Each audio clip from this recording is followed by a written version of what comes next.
Thank you. Doing it. So welcome everyone, and thank you so much for joining us on our second tapestry table. So this is a series that has been funded by the Louisiana Endowment for Humanities to do a series of discussions about the different cultures and communities within Louisiana. We call this series Tapestry because I think we really liked that term. I think Nikki here is the one who coined that term for this project. And when I looked up the Wikipedia for what is a tapestry, there were some things about it that really resonated with what we're trying to do here. The first is that tapestries are fragile and they're delicate and they take a long time to make. And most of the time they're still on the loom. And when I think about Louisiana culture, I think of it that way. Also, tapestries usually show more images than patterns. And so it's not about trying to make a story about how all of these things fit together. It's about saying, how does this one particular thing exist, and allowing it to be that way. So today we're going to be having a fragile and weaving conversation about the Indigenous reclamation and communities within Louisiana. As someone who had a heavy hand in the drafting of this project, this is a very selfish moment for me because I've been trying to get these two people in the same room for a while. And so when the thought came to do an Indigenous table, it was like, I finally have funding for these people to talk to each other.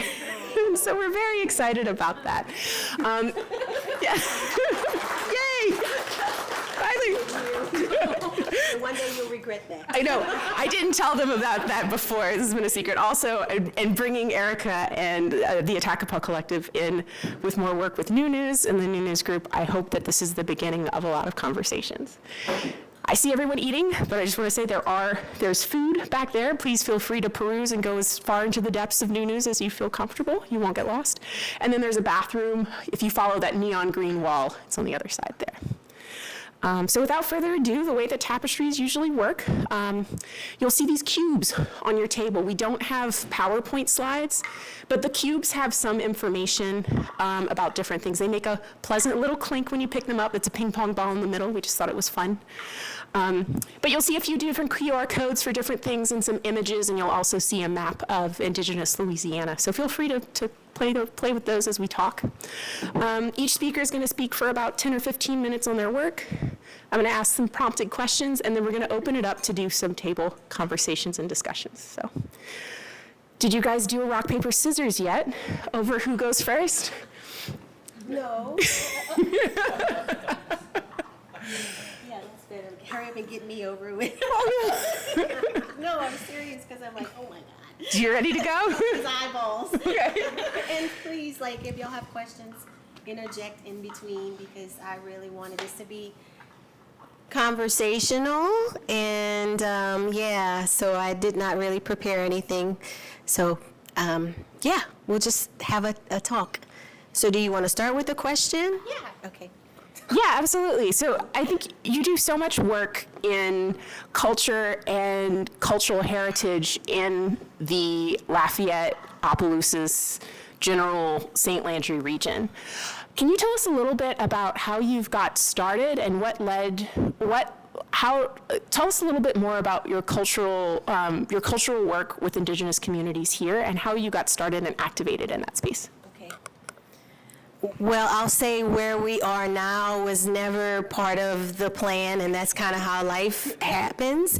My name's Erica Fox. I am a singer and a musician and a creative, and before the pandemic, had a small collective of friends that we were doing pop-ups, working together, including with Miss Trincella, whose daughter, I'm putting you on the spot too, her daughter was also doing work in the community very similarly, where people were coming together for pop-ups. And I think over time, we just, the pandemic happened and we were home now making handmade crafts. And the pandemic lasted way longer than we expected. And so everybody was making things and had all of this inventory, whether it be some quilts, I made jewelry. It was about a small group of about 6 of us. So after the pandemic, we decided to just kind of come together and partner. And most of the original members were BIPOC, either Black or Indigenous, and persons of color. And we were like, why are we going to pop-ups and trying to sell our wares and talk about what we do for a few hours? Why don't we pool our resources together in a space and, have our wares on display all the time? So it kind of came out of handicraft and small business entrepreneurial spirit. But most of us, as I mentioned, were either Houma, Atakapa. We had 2 ladies that were Chitamacha Nation. And when we would get together, we would kind of talk, because I always knew our background. My family was Atakapa, but we weren't on the registry. We weren't officially recognized Atakapan. We just knew that that was our heritage. And in conversation with family members, they would talk about tradition or old stories and things like that. So we said, wouldn't it be awesome to have our space be like a sounding board where people could have those types of conversations? So we were very intentional about going into a space like downtown Lafayette that did not have a lot of representation, and decided to make our little closet, it was a very small little space, be the place where people could have those types of conversations. Yeah. Now that we're in it, I think I kind of want Colleen to respond to that same question now. How did you get to begin with things? Take the spoon. I know. It's gotten serious now. They've handed me the spoon. No, I think I was very fortunate in that, I grew up, we always joke, and Haley will know this, amongst Houma Language Project members, we always joke, there's one in every generation or every other generation. So my papa, Pete, he made sure that I was the grandchild. I was the oldest and only one for a long time. So I was the one that would go to council meetings. I remember being a little kid and he would wake me up, or my mom would wake me up and be like, your papa's coming to take you to a council meeting. And it's like, okay, it's me and the great uncles and the great aunts and the cousins 3 times removed piled into a truck going down the bayou. And then they're like, we're going to stop at Shoney's. We'll feed you after, But he always raised me to really know who I am and to be proud of who I am. And, it's funny, I just started back at school, and I swear there's a reason I'm saying this. When we started Houma Language Project, or before we even started Houma Language Project, I always tell people, or I was telling people, I didn't really get into my culture until later. I wasn't really outspoken about being Indigenous until later. And I look back at my papers from undergrad and grad school, and I'm going, oh no, I was always Papa's granddaughter. Mm-hmm. This was always there. But specifically at a Houma Language Project, which I co-founded with Haley, so please give her props as well. It was another thing where it was really that I was just carrying on the legacy and the work of my grandparents and my great-grandparents, my ancestors. I received a copy of recording of my great-grandmother, Elvira Billiot, and then another woman, Valentine Dardar, what they called singing in Indian. And they were the last 2 people who knew anything in Houma and Uma. And they didn't know exact translations. They knew the song was about an alligator. But they were still the last of this language, these language speakers, even if they were semi-speakers. And so when I went to grad school, I read this paper called Bambi and Arapaho, and it got me started down this path of the importance of language revitalization, the importance of cultural connection, especially for Native youth. Unfortunately, we do have an epidemic of Native youth suicide in this country. And just knowing that there were protective factors in being tied to your culture and having pride in who you are. So I had this cassette, and I had read a few papers, and I had no background in linguistics, but I just wanted to do, I wanted to do this. I wanted to bring back language for my community, and really strengthen and re-strengthen those ties as a people. And then I met Haley at a council meeting, and Haley also, I think we're both very focused on caring for community and creating safe space for community. And so I was like, hey, I have an idea. Hear me out on this. So we met at a council meeting, and a couple months later, we have a project. And we're 11 years in. We have a few comprehensive lessons online to learn Houma. We have a team of about 8 or 9 permanent sort of members, and then we have interns that come into our lives and do amazing things. And from that, I think we've seen not only language being used, even if it's in small ways and only by a few people, we're still, language work is a lifetime work. And honestly, and tell me if you agree, all cultural work, it's a lifetime work. It's not supposed to, there's no end goal. Nope. You're hoping that you carry it forward and others take it up with them, so that even after your lifetime, it's still going. And a lot of what I say is I'm not creating my legacy, I'm carrying on the legacy of my great-grandparents and my papa, because they were so influential in my life. But there's a reason. Oh, yes, Tasso. The other thing that was written on my little bio in there. But so from the language work, it's funny you talk about path and you didn't expect to be here, because I think once you start the work, you get put onto the path. And it's the right path and the one you're supposed to be doing. And I truly believe that. I think, I've always loved history and I love culture. And so once I knew I could do HLP, it made me braver, and it made me want to do more. Houma Language Project. Okay. So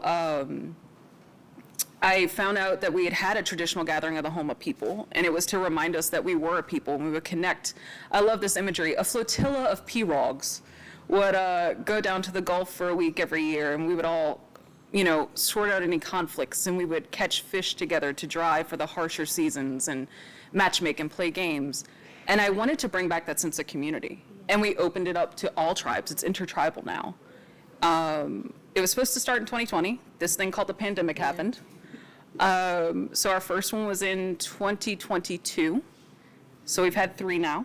We just had our first public event. But it's not just us. I think now we see Houma Language Project folks are doing tons of different cultural projects on their own. They're going out and making a difference not only for Houma, but for Balbancha, New Orleans, Indigenous peoples, or just, one of them works for NCAI, the National Congress of American Indians, and they're speaking to the UN.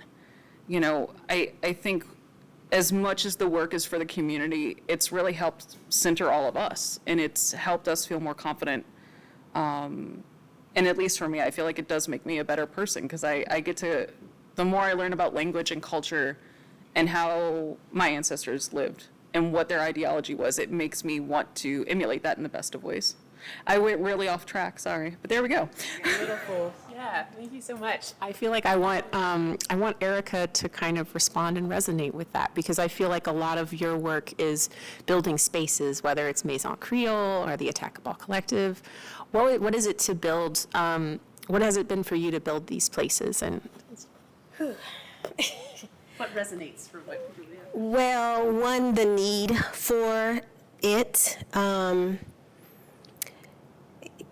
I will say that this vision didn't come together happenstance. It was something that I saw lacking, because I lived like you in California, and when I would come back, I just didn't see the wide, beautiful tapestry that is Louisiana represented. So for me, it was a need to fill those gaps. And although I'm sidebarring, so Hallie had to play kind of mediator between and some of the Atakapa that were registered and doing the good work, because they didn't know who's this collective just popping up out of nowhere. And I understood and I respected it because I know that there has been, I don't want to say there's been appropriation and then an intentional deleting of the culture, and we had to kind of sit and let them know that even though it is our heritage, we're not coming with any ill will or anything. For us, it was, again, wanting to tell those stories, because here were Indigenous people who weren't connected. We didn't have our papas and mamas taking us down the pirogue. We just heard stories. And we could see, particularly myself, when talking to people that were coming into town, they want to know what was Atakapa. And I'm like, the land that you're standing on, like there wasn't we were almost invisible, and I felt, as well as the collective, a need to just say my name, say it out loud, speak it, and bring back the relevance of the people and the land that is Lafayette. Because before Lafayette or Vermilionville, it was Atakapa country, and we felt that it was not being stated. So it was just an intentional need to fill a gap that was blaringly loud and obvious. Now, I know both, yeah. This is the part that I can ask you guys pointed questions in kindness and love, because I know you guys a little bit better. Can you guys talk a little bit and just say some truths around, I think, your Houma, your Atakapa, you both are working in cultural heritage, and there's both this sense of bringing back something or making something visible. What is it, can we state exactly what is it that made this invisible? What were the elements, both of their faces, no, neither of them want to do this. I'm going to just toss the spoon. No, yeah, I mean, we're here, we're in we're here in Native American History Month, we're talking to people, we're trying to give the full visible picture of this tapestry. What are the things that happened?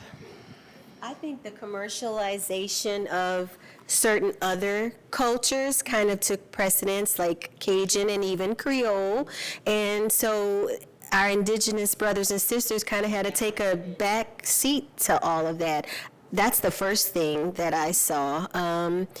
Yeah, it was kind of just political, what was in fashion, and we weren't. Let's say it, yeah, let's do it. Ooh, so I'm going to preface this by saying I've been helping teach an Intro to Native America class at a college this semester, and I'm the native that gives them all the hard, sad, depressing things, with some humor, because, we always handle everything with humor. But, I mean, yeah, it's, to your point, it's politics. Jackson said he wanted all natives driven west of the Mississippi until they were civilized, which my response to that is, you're the one who broke every treaty and alliance you ever had, so really, who's the civilized person? Forceful adoptions, refusing to acknowledge peoples that existed. There are people Haley and I's age who were adopted out, who didn't know who they were, and are trying to reconnect. To your point, yeah, we have enrolled Houma, we have unenrolled Houma. And we always try and embrace them with our work, It's, a lot of it is just politics, bigotry, and I think lack of understanding. And I don't always think it's even, don't get me wrong, sometimes there are purposefully harsh or hateful things done, and sometimes it's just you're coming from such a different worldview that you don't really know who you're talking to, you don't understand. And it does make things invisible. And I think it causes fear, residential schools, or being, and French speakers in this room can attest to, being abused. My papa wouldn't teach me French, even though it was his first language, because of how harshly they were abused in schools. And so you have what we call this lost generation a lot of times, where you have the elders who remember traditional ways, but their kids, like my dad's age, they grew up and were John Wayne films because their parents were so scared to share anything with them. I still, up until my 20s, I remember begging my papa to teach me certain things, and he would get this look on his face and say, you don't understand, they're gonna hurt you. And that's what he lived with. So he didn't teach his kids. Now, some things, I think what I love about this work, too, is the more you work in culture, the more you talk and you share, people start to remember. You see light bulbs go off, and it's great. But it had to be buried to protect them. And that's the sad thing. That's why you have this lost generation. I don't even know what to say after that. The uplifting part is, you do see younger generations who want to connect, and they want to get back to the truth of things. And I'll be honest, they're all bolder than me, because I can call out some bigotry, but these kids are just actually living it, and they're living tradition, and they're figuring it out on their own. If we know there's a youth, he's not even 20 yet, he's another Billiot, and he'll do history research, and he said, I found, this type of necklace, or I found this type of fishing spear, and I have no one to teach me, but I'm going to figure it out. And he does. And he brings what he's created to Tasso, and he starts telling the other young people how he did it. He's literally both living out tradition and also being the one teaching tradition. And it's a beautiful thing. So yeah, sometimes the spaces that we make, and I really want to give Haley credit for like being the one for pushing the safe space, and I think it's beautiful. Just creating the space is what helps to overcome all that, but it helps to start the healing. And having the safety to say, even to call out bigotry is a fairly recent thing, right? Let's be honest. So yeah. I don't know where I'm going.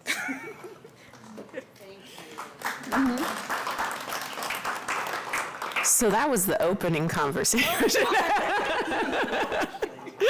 There's 2 to 3 other hard conversations. So, when we're thinking about Indigenous existence within this space, which is Louisiana, some people would argue that this is not South Louisiana because we're above I-10. I'm just going to call this area South Louisiana now. Fight me later, But what is it to like being Indigenous in South Louisiana is being Indigenous with an external perception of race that colors our understanding and our existence. Can each of you talk about how that exists within your life? You want to go first? Get the spoon. Grab the spoon.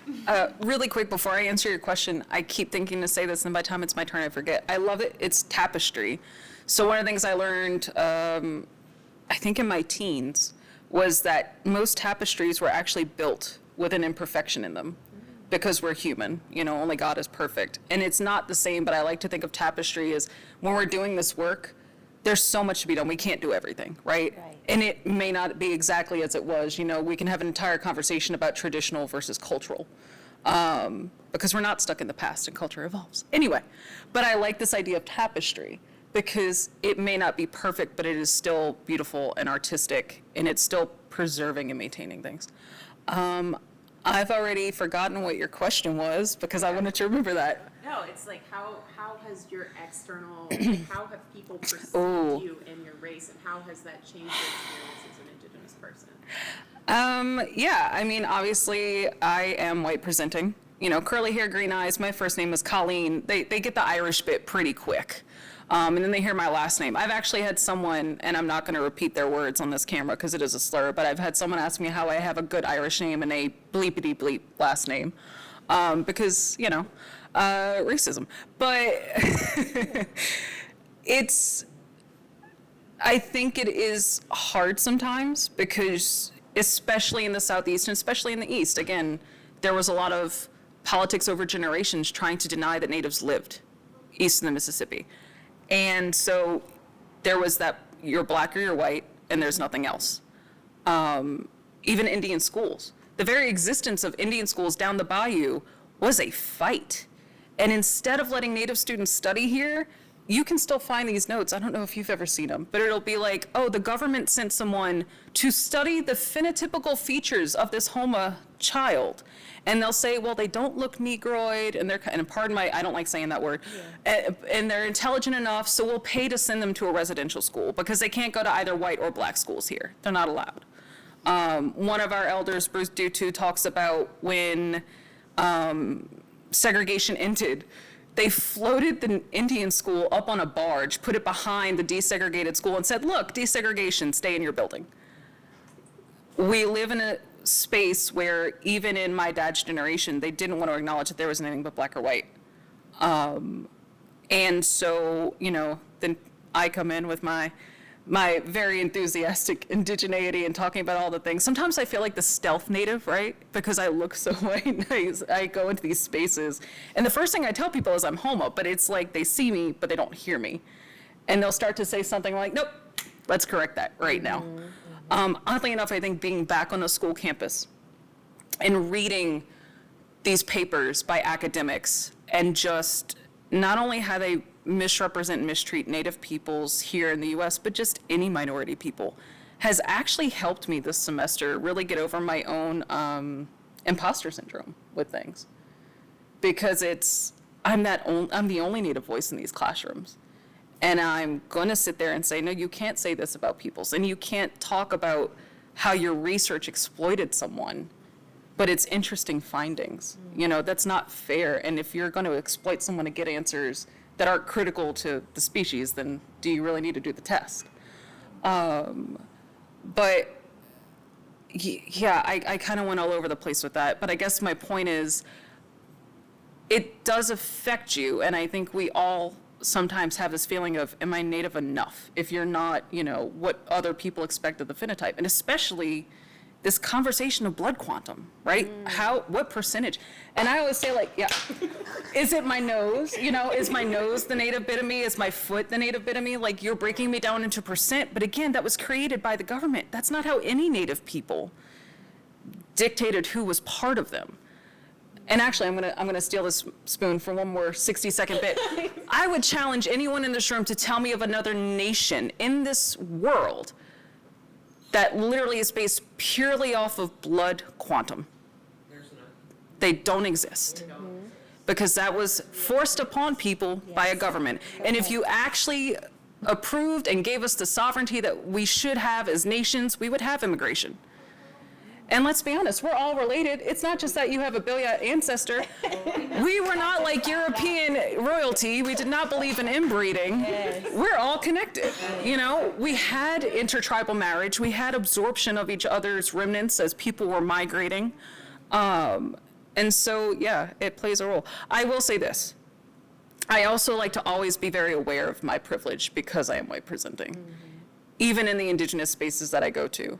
Because it's a lot easier for me to have gotten by in this world than the people living on the res or Afro-Indigenous people who have faced racism from even more fronts. And so I always keep that in mind. But I like that our generation especially, I have this shirt, I should have worn it today. It's the word Indigenous, all in different colors, because we're like coffee. Doesn't matter how much cream you put in, we're always Native. Yes, yes, yes. Ditto. So I'm Black presenting, and I feel the same goes with having to speak for other parts of my nationality, because what people first see is a Black woman. Even within our family, you know, it's like just what you said, what's the percentage of Native? You have to justify your nativeness. And when we do research and historical genealogy of our bloodlines, if you will, as much as we can, and are finding that in a lot of ways, like those that were Black and Indigenous were identified with, just what you said, Negroid or mulatto or mestizo or something like that. And it's kind of hard to be able to know exactly what you are, because you were named by people outside of the culture. So it's interesting because I also have, well, she passed on, but a good dear friend that moved here from Seattle, and they were from the Snohomish res, and she's blonde hair, blue eyed, and you know, she also, when she moved to Louisiana, had to check people all the time because they saw a white girl, but she was literally like on both sides of her family, Blackfoot and her husband's nation as well. So it was like, she didn't look like she was supposed to be Native. And yeah, there's, I guess, racism, not just from the outside, but inside as well. So yeah, that's a tough question. I kind of like to stay away from it because it's a hard topic to talk about. But I think, again, these safe spaces make it necessary and a safe place to have those kinds of discussions. I want to thank both of you. I didn't prepare either of you for any of these questions that were coming today, so I just told them that I'd ask them what their favorite place in Louisiana is. That's all they got. So the third hard question.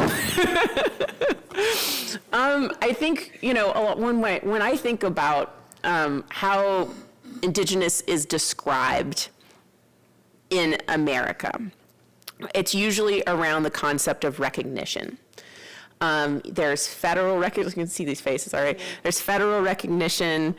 There's state recognition. Conversation about what term anyone uses. But I hope it brings whatever community I'm working with together. I hope it strengthens their connections to each other, but also their identity, their grounding in who they are. Because I think, it's the cultural work, it's the ties to tradition, to yourself, to your community, to your ancestors, that gives you that confidence and understanding of how to be sovereign, right? And gives you the strength to have one voice. Native peoples are not a monolith. There are politics between tribes. There are politics inside of tribes. I always love this when people, there are all those memes or all the TikTok things. It's like, I found my tribe. No, boo-boo, you don't know what a tribe is. Yeah. Because let's be honest, a tribe is, we don't agree on half of or anything, but we're gonna work for the betterment of our people. That's how it's supposed to be. Ideally, yes, ideally. But that is a tribe. A tribe isn't always your best friends. It's not always the people that are gonna amp you up. A tribe is, you're all connected somehow, relatives in some way, shape, or form, and you are community. You share culture, and you're gonna make it work. And I really feel like, when it comes to and I'm gonna go back to the recognition thing, there's a lot of tension that is growing, and it has always existed, but I feel like it's growing right now between federally recognized tribes, state recognized tribes, people who are not recognized by either the state that they live in or the federal government, terminated tribes.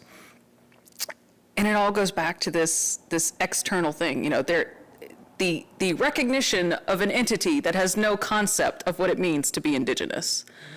And the government has their own requirements for you to prove that you are Native as a community, that you're a tribe. And they really do. They want to hold us back.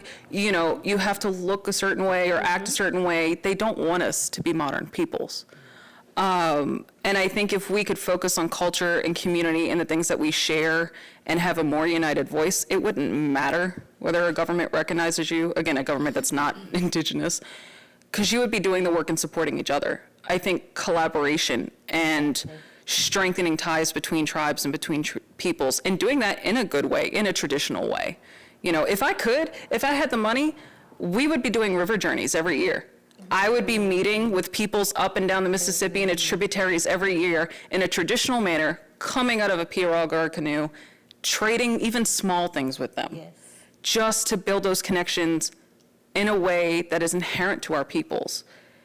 And saying, we don't need to just meet in a boardroom. We don't need to meet, going up to the hill because we're fighting for our existence. We can meet as we used to, and reminding ourselves of that and being good to each other. I'd like to say I second that. That would be so cool. and to sign me up. I would love that. And I think for us, as our collective grew from the small group of 6 to about 33 different underrepresented peoples, that we're not all Indigenous or persons of color, but I think in some way, shape, or form we were marginalized in some way. So we're like a little hodgepodge banded crew of people who felt a need to speak whatever their truth was for them, and the space that we have allows other people that freedom to speak their truths. It was always something beautiful that we'd see. Someone would come in and buy our, pecan candy or earrings. But after that transaction, they would stay for like 30 and 40 minutes and want to talk about their families. And it was just so beautiful. And it made me realize that we really are a tapestry. And it's wonderful when you can feel comfortable enough to share that. For us, I think we were very naive. I say naive because we were using just very simple things like a product to have these conversations, not realizing that there's a lot of work that goes in the struggle to show diversity in your culture. So we're almost, I don't know if the word is insidious, but we do it very, I don't know if the word is covert or whatever, but subtle, thank you. So we'll, like the art box that I did, which is on UL's campus, it's called Atakapa Rising, and it's artwork that I did. Like, we're planting seeds without like ramming it down your throat, I guess is what I'm saying. And to me, for us, that's been our way of like still representing, but making it palatable and easy for people to digest and want to learn more. So. Can I just quickly say, What? you, in the best of ways, just reminded me of one of my favorite elders, because she's always like, you know, we don't call people out. We're going to hear them out. We're going to talk to them. Janie, our elder Janie, who made our earrings, or at least made mine. I don't know if she made yours. But there's only two types of Houma. There's loud and brash and full of humor, and then there's like still full of humor, but soft-spoken and very polite, and that's Aunt Janie. But she talks about, you know, having these conversations, because she travels all over the Southeast doing basketry and jewelry making. And when people come up to her and they want to have a conversation, and like, you never call someone out in a harsh way, you're going to listen because you want that dialogue. And so listening to you was like a reminder of her, and it was a great memory to have today. The honey. Right? Yeah, for sure. Yeah, and that kind of goes into my last question, because like I'm thinking about both of the names of both of these tribes. So we have the Houma and the Atakapa. The Houma is the word for red. And so some people see that as the name of the river that people came from, but it's also the type of person it is. Not just a skin tone, but also there were white chiefs and red chiefs. White chiefs were chiefs of peace, and red chiefs were peace of war. And so to call people red is also to call people of war, and to have that name attached to your tribe. And then we have Atakapa, which is literally Hatakapa, which means human eater. And some people see that as, you know, cannibalism is one interpretation of that. I don't believe in that. There's also enslavers is another trace of that. And then there's also people who let people in to their community is another kind of interpretation of that. But I think out of all of that, there's only one charitable one, which is like people who let people in. Every other like interpretation of like one word interpretation of each of your cultures has to do with violence of some sort. Do you feel that way, or do you see that there's a lot of inherent violence within your communities, or do you see that as a misperception? Misperception, and again, that's why we were intentional about naming ourselves that, because we wanted to change that narrative. Many people knew the area for the trading post, and we considered ourselves like the modern version of, people coming together and supporting each other and sharing. So yeah, we wanted to change that kind of connotation to our people, but I would say even more so, people just didn't know at all. There's those that know it or think of it as something negative, but then there were even more that just didn't know Atakapa at all. So, yeah. Okay, I'm going to have a history nerd moment. And I don't want to speak for Atakapas. I'm just going to share this because I heard it at the Gulf South Indigenous Symposium a few years ago. So apparently, the phrase that was used by an Atakapa leader at one point was, "We're going to devour your town." But what he meant was, we're literally going to come and fight you, right? Like if you jeopardize us or whatever. But the Europeans took that translation literally. And in some ways it saved his band for a while because they were so scared to go up against the cannibals that they like didn't mess with them for a bit. So I thought you would like that story. Yeah. Oddly enough, I knew about white and red chiefs, but I never heard that about the Houma, but maybe it's because I hang out with mostly Native folks when I talk about Houma people.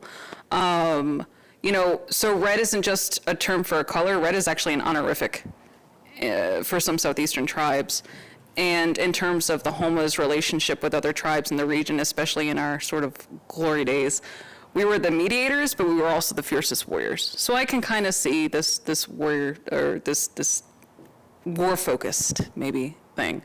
But really it came from we used the crawfish as a symbol. When bands from different tribes would come together and they would camp out, everyone would have one flag with the symbol of their people. And so that was a way to denote what camp you were part of, and it was a red crawfish. So yeah, I don't generally think of us as modern day, I don't think of us as like these fierce warriors, even though I know we come from a bunch of, I won't say that word on camera, bad behinds, fill in the sling there. But I do think what I take from what I know of our ancestors and being read is we were very egalitarian. We even had female war chiefs. And so I like that we've always acknowledged that people can fill different roles and that women can be strong and powerful and confident. And I do think that, again, there's two types of Houma. We can be very outspoken and bold in the best of ways, hopefully. But yeah. Beautiful. Is it? So we're wrapping up and we're getting close to the end. But the one question I said I promised to ask you guys was, when we're thinking about tapestry, the one thing that kind of binds this loom together is the place of this area. What places are important to you and your Louisiana experience? I wouldn't say one particular place, but just nature, being outside, being around trees, being around people that are open-minded. I mean, for me, like our store started on East Vermilion, Red, again, and we chose to stay on that street when we outgrew the very first place, one, because it was on Atakapa Trail, which is really a bike trail, but, again, being intentional, most people didn't even know it was a bike trail, but just staying close to where those original people might have occupied, close to the river, and that's our plan, to stay close, to stay connected to the land. And even in the backyard of our space, there's a huge ancestor tree, is what we call it, because we never want to forget that place is important. And so, yeah, that's been our goal, to always kind of, especially in my mind, to stay close to what was honored by our ancestors, which is the land.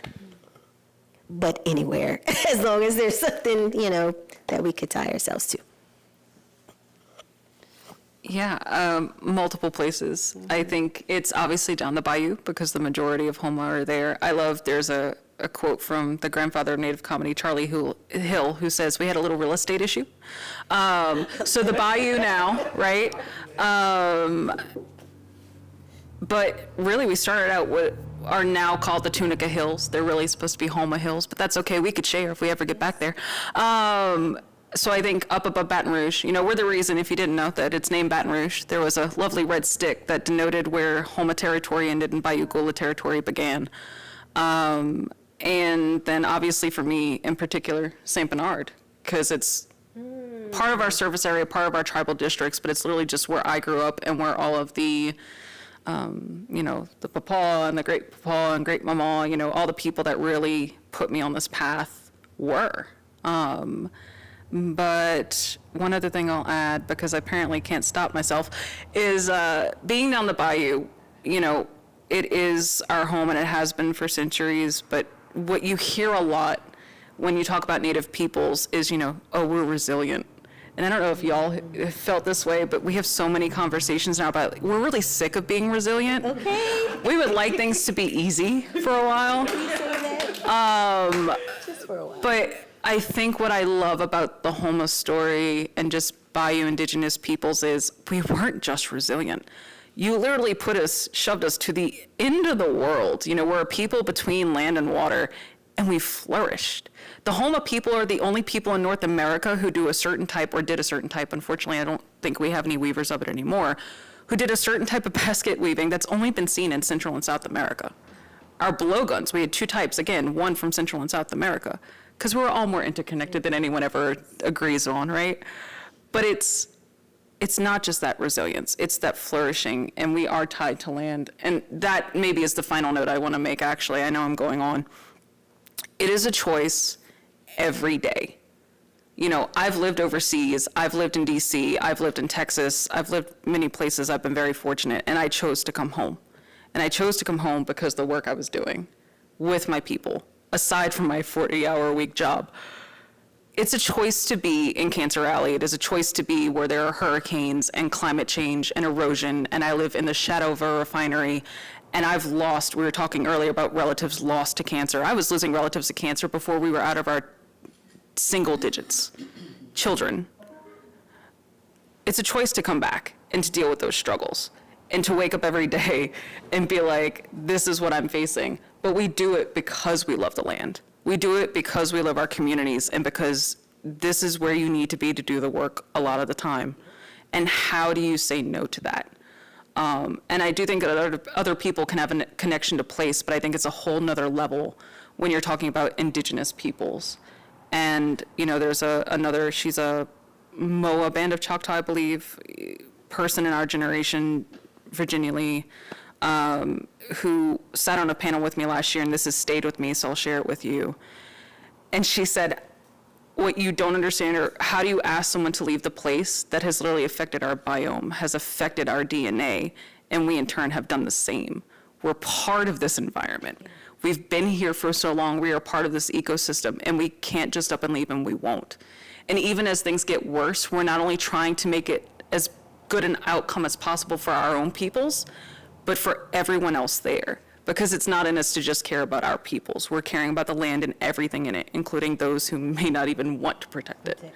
Because that is who we are. So, Yokoke, thank you. Thanks so much. And as we wrap up, Erica, I wanted to give you a chance to do a last word. Is there anything that you feel like you wanted to talk about or that you want to express in the space that you didn't have a chance to? I would say the same for Colleen, but I think you did that already. Yeah. No, I mean, Okay. You don't have to. just that it's beautiful. We're going to open it up to any questions, and it's just wonderful to sit in a space where people want to share, because when we're in a time where we're trying to get away from people that are not like us, it's beautiful to see a group of people that want to learn from people other than themselves or their heritage. Oh, I'm good. Well, thanks so much. I want to give a round of applause for the brave participants who sat in the hot seat. And before we open up for questions, I was wondering if anyone else who's here who's Indigenous wanted to give a comment or had anything that was said today resonate with their experiences.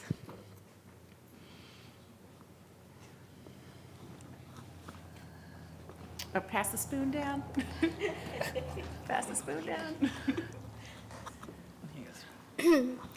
Hello everybody, I'm South African, and I found it's extremely interesting that there was a comment made about your father not wanting you to speak the Indigenous language. I just want you to know that it wasn't just here.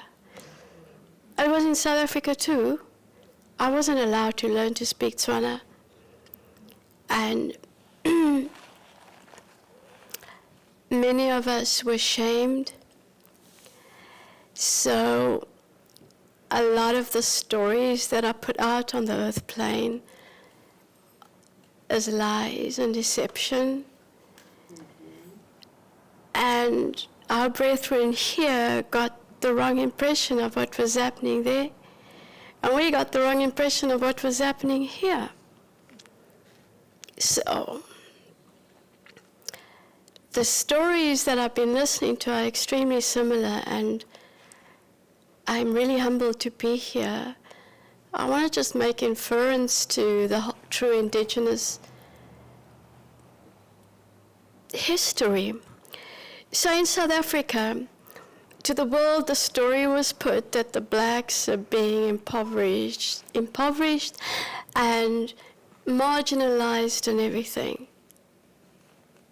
And to an extent it was. But us, the Indigenous people, we were the ones that were being battered and bruised and trampled and murdered. To the extent that I remember when I was at school that I was not even allowed to say who my father was,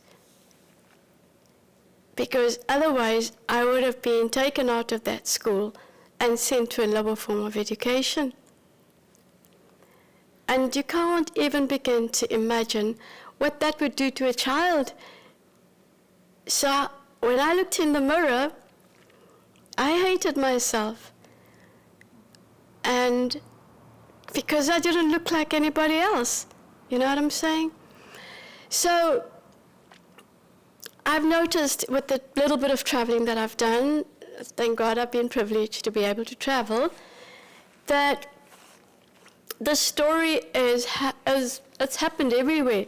In Ireland, for example, people think Irish are white people.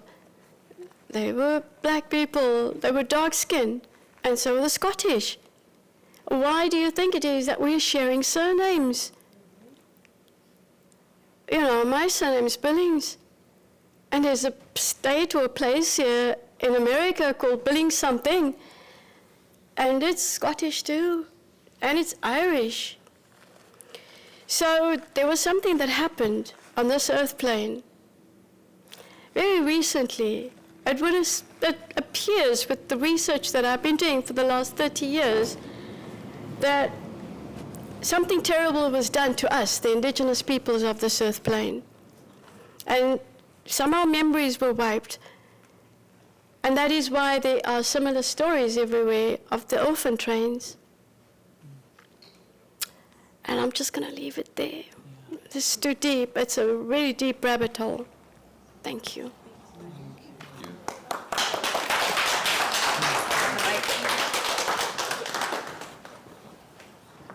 How you all doing? I'm Natalie Spencer, a friend of Erica. And I'm sitting here listening to your story, you know, about your heritage, Erica, and sitting around listening to you and just coming off of what you would call, I don't even know how to interpret it, but I went to a one-man show on Thursday, and it was called Otto Frank. Now, this may seem unrelatable. Otto Frank is the father of Anne Frank, that I'm sure that everyone had in the past read the story of until they were stripped away from the history books, as a lot of other books that were viable to the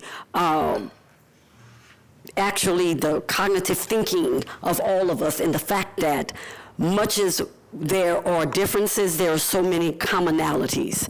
And one of the commonalities is hiding history and us, you know, not being able to be proud of who we are, where we came from, and the relevance that each one of us have in this world. And the thing that was so touching to me is the man, he's an actor, Roger Gouvier Smith, and he did such an extraordinary job tying in Otto Frank, talking about his daughter Anne Frank, and her experience and their experience during the Holocaust, and how he was fighting a war. And he talked about, you know, he said something in the monologue, the past is the present is the past, or, you know, and because to forget the past, we're bound to repeat it, we have to know our culture. I cannot speak on behalf of the Atakapas, you know, Houma, but I can speak as far as an African-American woman, and who you can clearly see has all type of, I haven't done my ancestry, but I know, you know, some of my history is, but just to just speak on for, you know, that would affect all of us, we see before our eyes the violence that's going on in the community. And it's, you know, African-American males.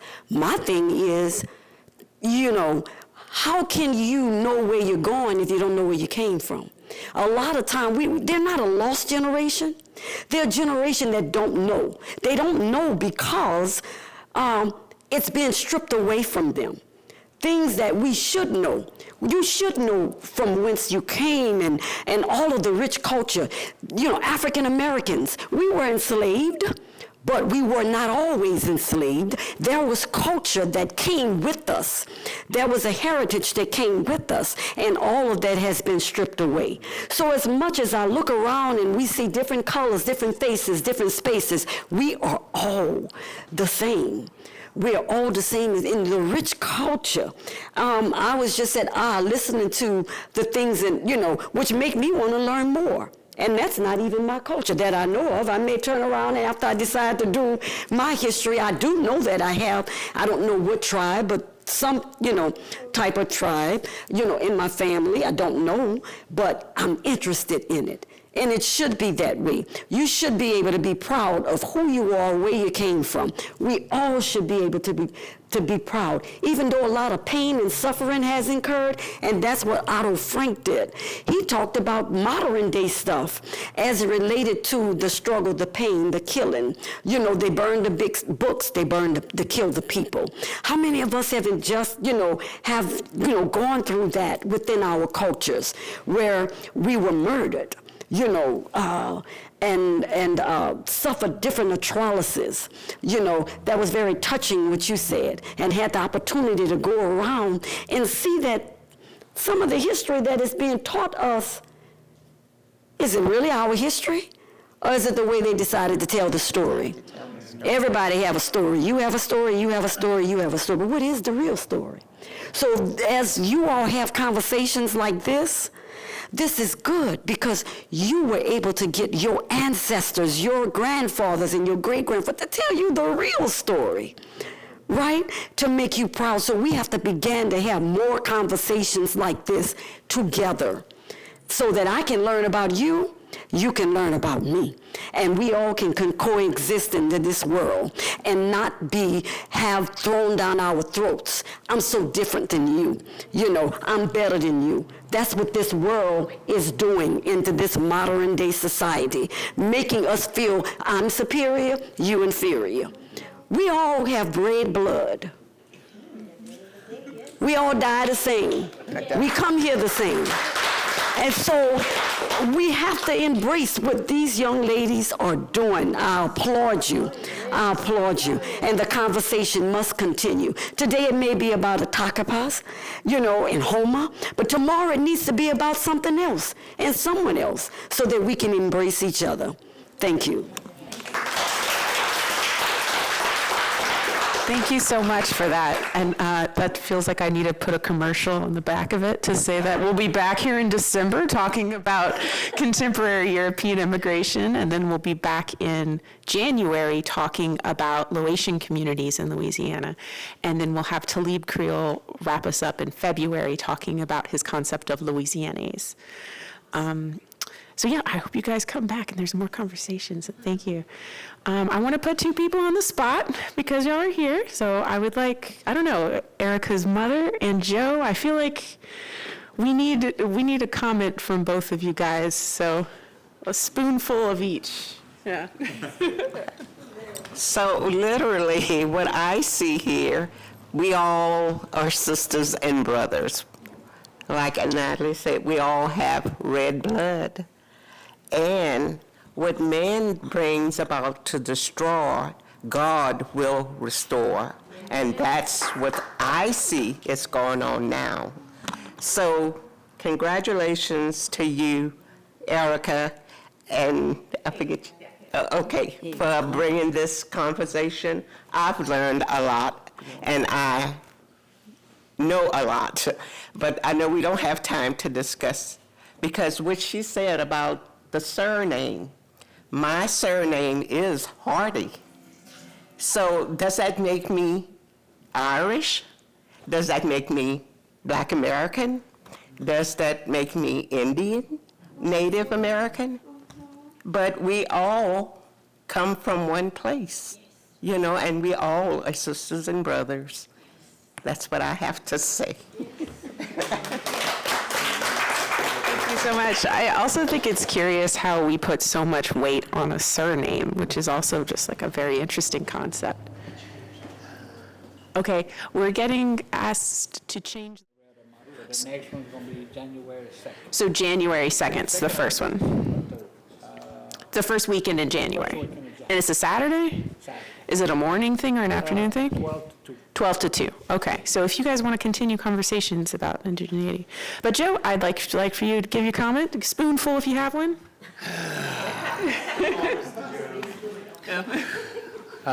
Joe Billiot, and Clover's Joe Billiot, my real name. Everybody calls me Joe. But yeah, like Colleen was saying, I know what she went through down there because I was raised in Golden Meadow. And I know when I started school, how we had to go through. And I know I'm a lot older than her, but it was hard for us because it always put us down and punished us if we spoke French because I had to learn English. I was the oldest out of 8. And we had a school my parents went to that my uncle had started, the oldest one of my dad's sister's husband. He got the grant for the settlement school down the bay. Arnaudville. He's the one that got it. Oh, okay. And then my Uncle Jack, when his oldest son, he took the school board to court to be able to go to regular white school because everybody was going to that settlement school. You could not go up. And we were still treated very bad even till I finished school. Finally, I quit. I quit 7th grade, went to work. I was the oldest. But yeah, it was hard. So I know what your grandfather went through. Or your dad. I mean, I'm 71, so I'm old. I'm antique. But anyway, I was glad to hear, and I hope you'll keep it up, and I'll be back. And I hope you can make the table when we do this table. Anybody's welcome, any tribe, it don't matter who it is. You're welcome to come. So. And I'd like to add that it was a running joke, but doing ancestry work, I found a family member with the same last name from Houma, of which had no idea. So it's just interesting that the more you dig, the more curiosity you show, the more you want to learn, you really, truly realize, Joyce, we are one. We are connected. There are threads that are connecting all of us, whether seen or unseen. So I found out I may have a cousin here that I didn't know about, and we're sharing a seat. We all related. We are. I'm not good, but I didn't graduate, but I go online and I found a lot of different things about our tribes and everything, what happened back from the future, during when Jackson, y'all were talking about, really, it was bad, what he was trying to do. And that's just everybody. He was trying to push that law against getting completely rid of Native Americans. Yeah. So it was hard, but yeah, I do a lot of stuff. So yeah, at my age, I still look. Thank you. Thanks so much, everyone. We want these conversations to continue. I think they're going to continue on this table, but we're going to officially turn off the spoon and stuff and kind of join in on the rest. So please, join us next time. Please stay and hang out and have more coffee. I think you guys are going to loiter some around and stuff and get some gumbo. Yeah. So thanks, everyone.